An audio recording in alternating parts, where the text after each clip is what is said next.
राजा दाहिर। हम में से शायद ही कोई सिंध के इस महान योद्धा और शूरवीर के बारे में जानता होगा, क्योंकि वामपंथियों द्वारा लिखे गए हमारे इतिहास में ऐसे वीर सपूतों को वो स्थान नहीं मिल पाया जिसके वह हकदार थे।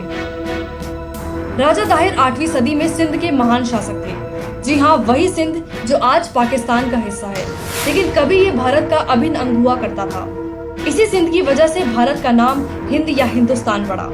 चक्रवर्ती महाराज दशरथ की पत्नी केकई भी इसी सिंध से थी। ऐसे में सिंध का भारतीय संस्कृति से पुराना नाता रहा है।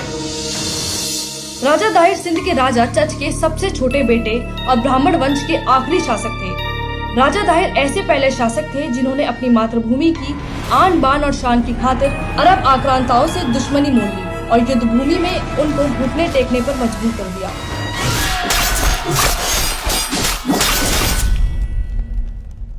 ये राजा दाहिर ही थे जिन्होंने अपराजयी समझने वाली अरब की खलीफा सेना को 14 बार घुटने टेकने पर मजबूर कर दिया।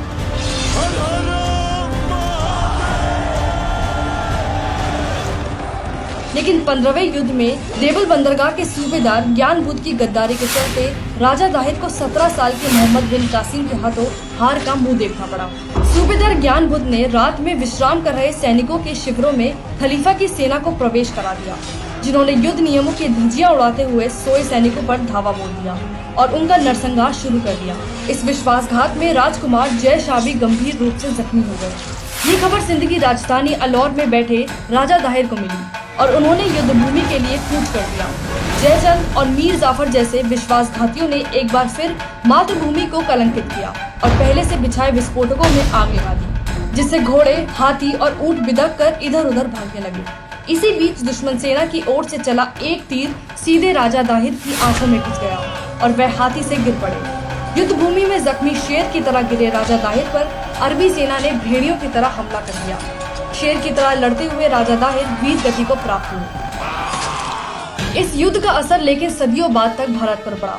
पाकिस्तान मूवमेंट के समय मुस्लिम लीग ने अरबी कासिम को अपना हीरो बनाया, जो आज भी पाकिस्तान अपना इतिहास कासिम के सिंध जीतने से शुरू करता है, साथ ही कासिम को पहला पाकिस्तानी तक बताता है। डॉक्टर अंबेडकर अपनी किताब पाकिस्तान में लिखते हैं, युद्ध जीतने के बाद मोहम्मद बिन कासिम ने राजा दाहिर के कटे हुए सर के साथ हज्जाज को एक पत्र भेजा था, जिसमें लिखा था, राजा दाहिर के भतीजे और योद्धाओं और प्रमुख अधिकारियों को ठिकाने लगा दिया गया है और मूर्ति पूजकों को या तो इस्लाम में दीक्षित कर दिया गया है, अन्यथा उन्हें तबाह कर दिया गया है। मंदिरों के स्थान पर मस्जिदें बना दी गई हैं। इस पत्र के जवाब में हज्जाज ने कासिम को लिखा, मूर्ति पूजकों से कोई रियायत ना बरती जाए। तुम्हें माफ करने के लिए तुरंत तैयार नहीं होना चाहिए, क्योंकि इससे तुम्हारा काम और बढ़ जाएगा। किसी को भी ना बख्शो। कासिम तो पाकिस्तान के कट्टरपंथी तबके का हीरो बन गया, लेकिन जिस राजा दाहिर ने भारत को 14 बार अरबी लुटेरों से बचाया, उनका नाम तक वामपंथी इतिहासकारों ने किताबों से गायब कर दिया।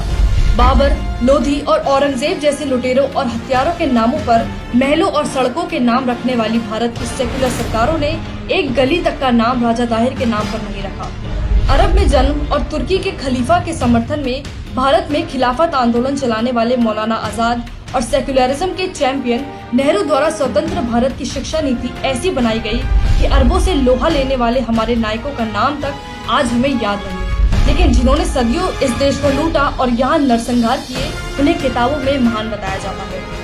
लेकिन सच को ज्यादा समय छिपाया नहीं जा सकता, इसलिए पाकिस्तान के जो लोग ये मानते हैं कि उनके पूर्वज अरबी नहीं भारतीय थे, वो सिंध प्रांत में राजा दाहिर को सरकारी तौर पर हीरो करार देने की मांग कर रहे हैं। तो वहीं भारत के लोग कांग्रेसी सरकारों के झूठे सेक्युलरिज्म को अब और सहने के मूड में नहीं है।